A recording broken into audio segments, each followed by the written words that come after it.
Good evening friends.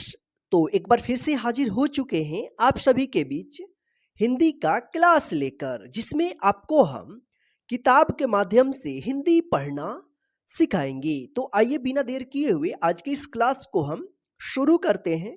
Class को शुरू करने से पहले इस क्लास को कर दीजिए लाइक, और चैनल पर नए तो चैनल को कर लीजिएगा सब्सक्राइब, और साथ में जो बेल आइकन दिखेगा ना तो ऑल नोटिफिकेशन प्रेस कर दीजिएगा, ताकि हम जब भी क्लास अपलोड करेंगे आप तक पहुंचता रहेगा। ठीक है, तो यहां पे देखिए आज का हमारा स्टोरी है अपना स्थान स्वयं बनाइए।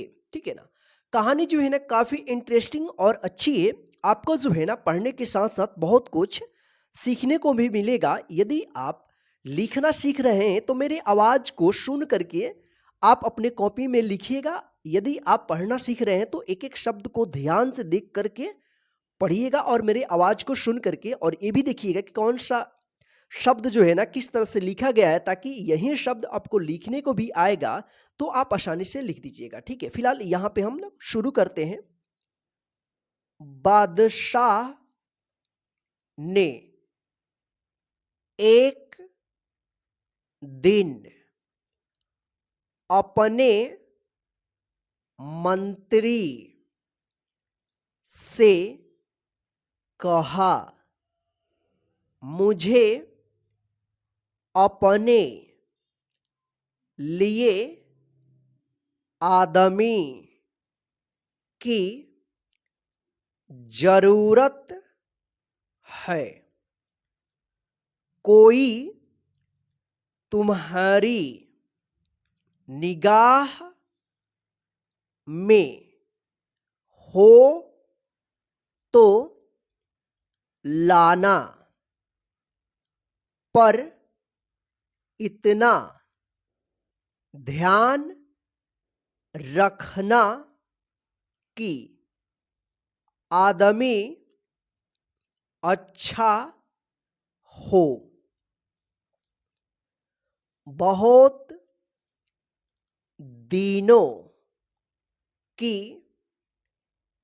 जांच पड़ताल के बाद मंत्री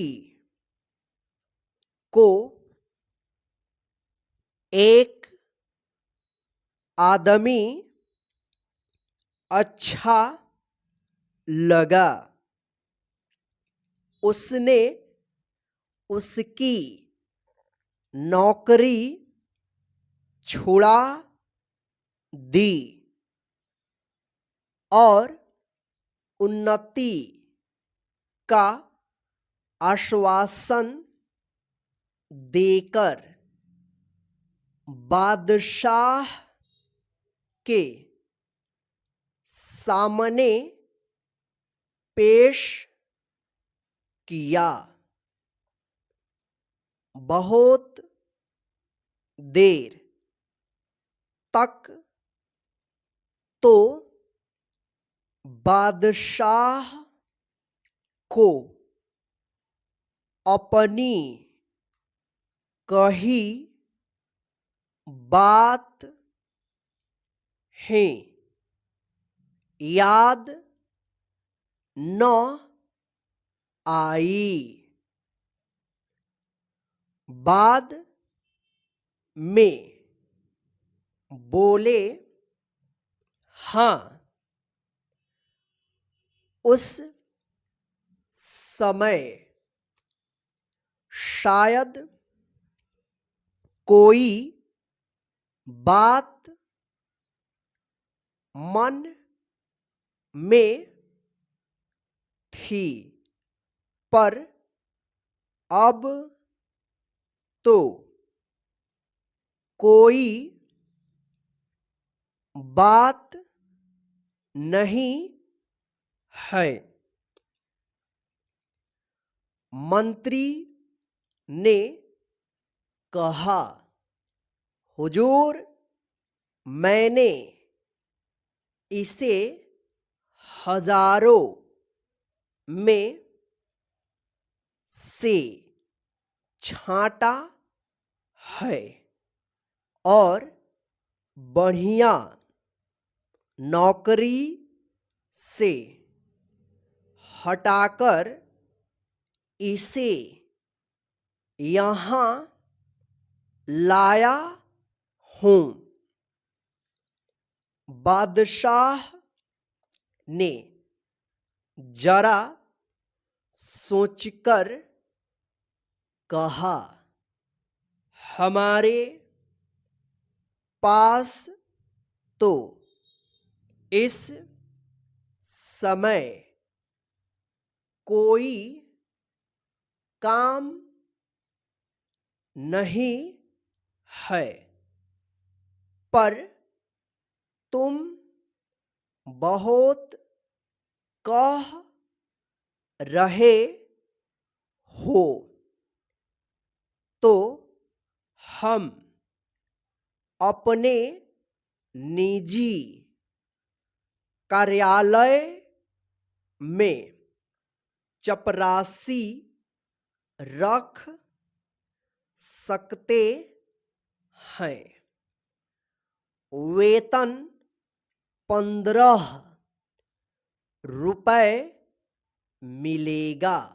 मंत्री को बुरा लगा, पर उस युवक ने कहा, मेरे लिए सबसे बड़ा वेतन यह है कि मुझे अपने बादशाह की सेवा करने का मौका मिलेगा।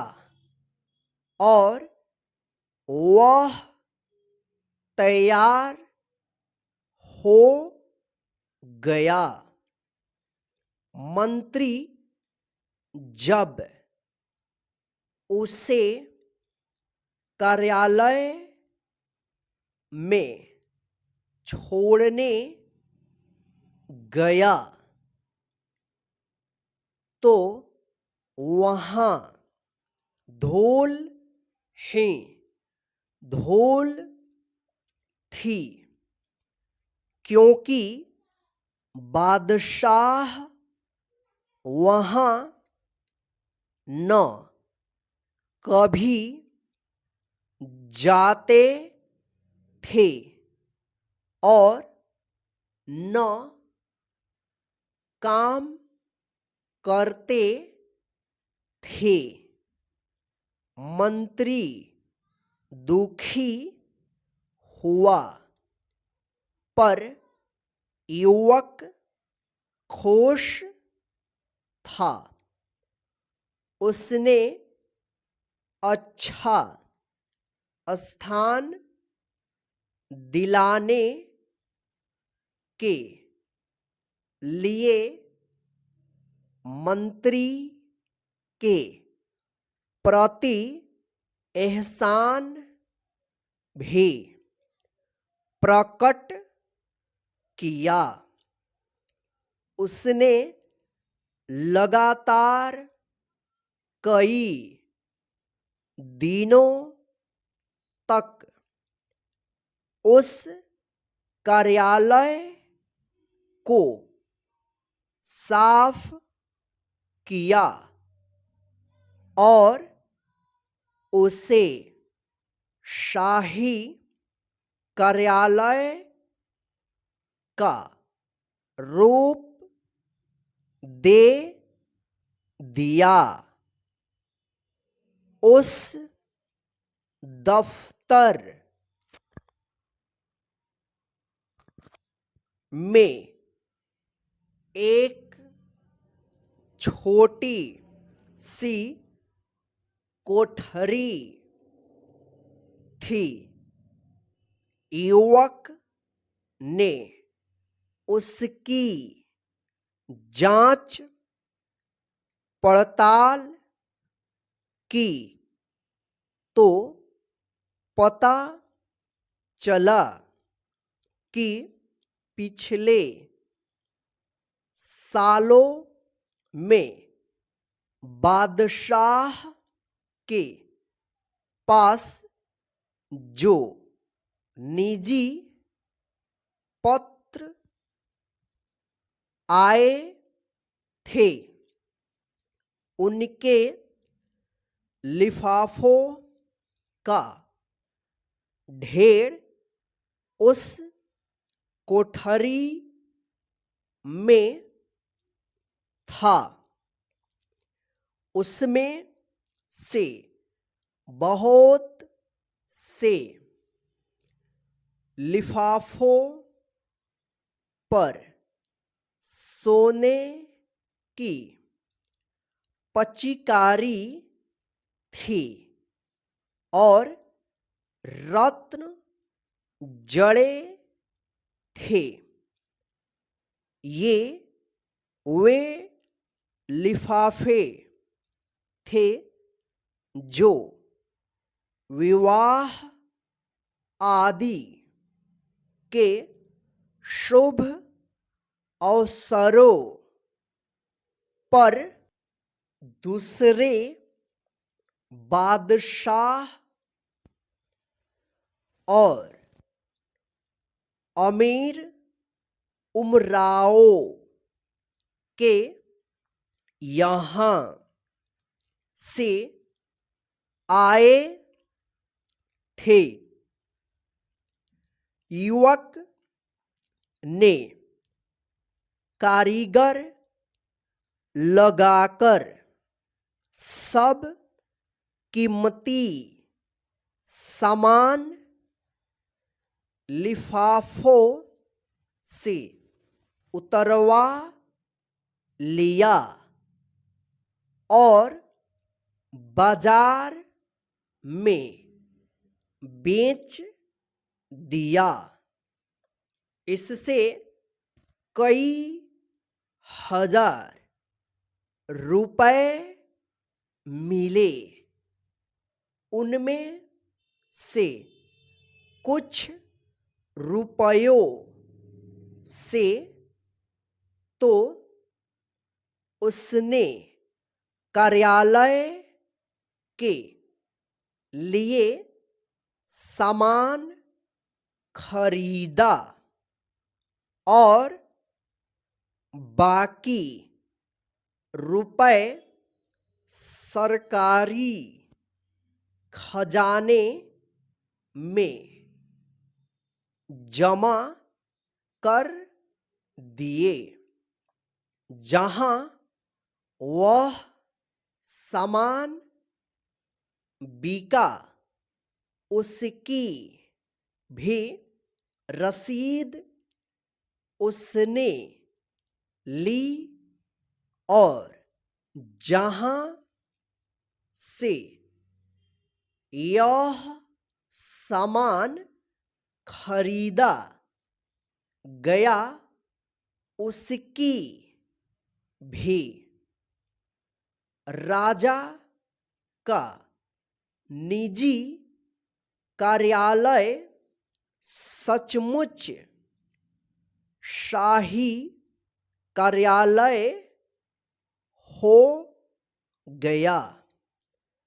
चुगलखोरों ने बादशाह से उसकी शिकायत की कि वह रुपया लुटा रहा है। एक दिन बादशाह गुस्से से भरे कार्यालय में गए।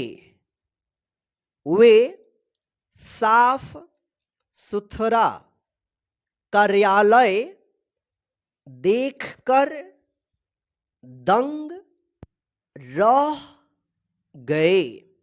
फिर भी उन्होंने तेज आवाज में पूछा, तुमने यह सजावट किसके रुपए से की? कार्यालय के रुपए से हुजूर, कहकर उसने रद्दी लिफाफों की कहानी सुनाई और खजांची से गवाही दिलवाई कि कार्यालय का सामान खरीदने के बाद बचा हुआ रुपया खजाने में जमा किया गया है।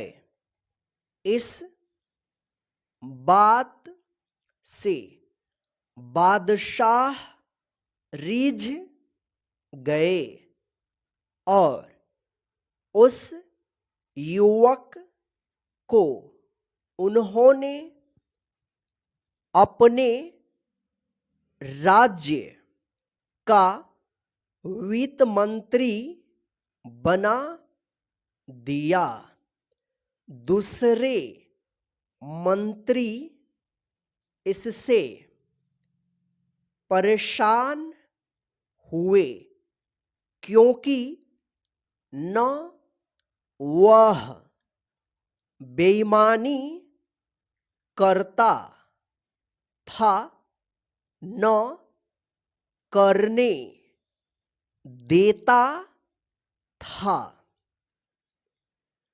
जो भी मंत्री बादशाह के पास जाता किसी न किसी बहाने उस युवक की शिकायत करता, जिससे कि वह बादशाह की नजरों से गिर जाए।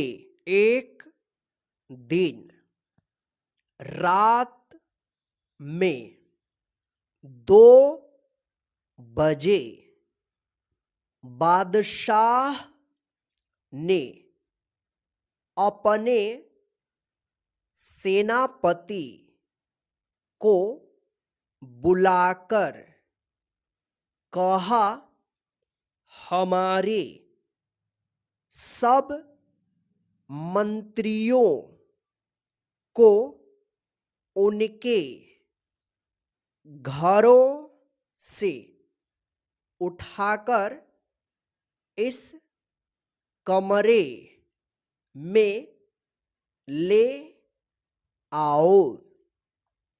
लेकिन वे जिस हालत में हो उसी हालत में लाए जाएं।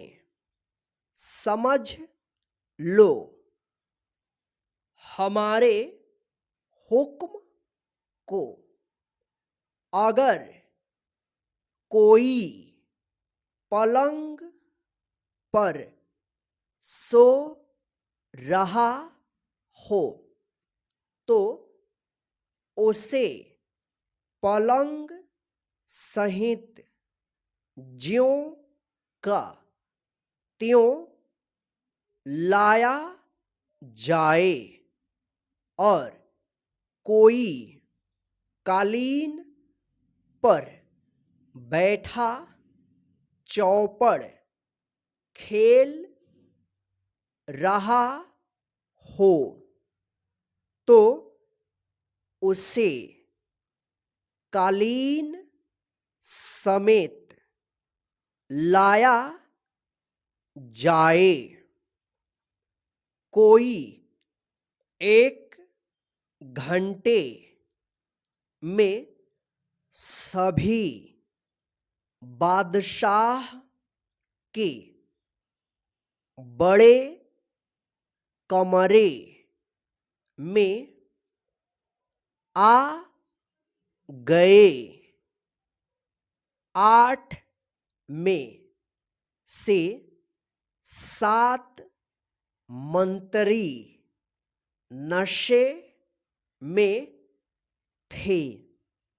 उनमें से कुछ जुआ खेल रहे थे। वित्त मंत्री एक चौकी पर बैठे दिए की रोशनी में कोई